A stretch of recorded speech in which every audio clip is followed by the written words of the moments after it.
Welcome to the Learning Pines YouTube. We hope this video helps.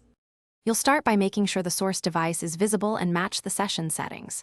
First, set your microphone or virtual cable to 48K HZ in Windows Sound.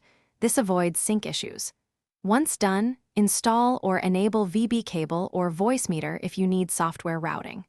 Then open Vmix and click Add Input, choose Audio Input, and pick the device you configured. You're now ready to route that source into Vmix. This initial alignment prevents sample rate conflicts later.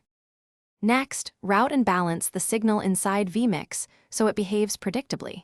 Use the audio mixer to assign your new input to master or to a dedicated bus or bus B when you want separate outputs. Then trim gain while watching the meters. Aim for a consistent -6 to -3 dB headroom so transient peaks won't clip.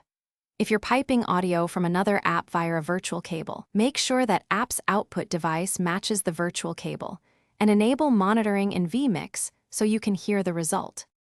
Finish by testing the full path. Enable monitoring, do a quick record or stream test, and listen for sync or level problems. If audio is missing, check sample rates match between Windows, the Playback app, and Vmix. Disable exclusive mode and reinstall drivers if necessary, then restart Vmix. For persistent sync or latency issues, switch to an ASIO driver or reduce buffer size to lower latency and retest. This closes the loop, so your audio reliably reaches Vmix in sync with video. Thanks for watching. Consider subscribing if we helped you.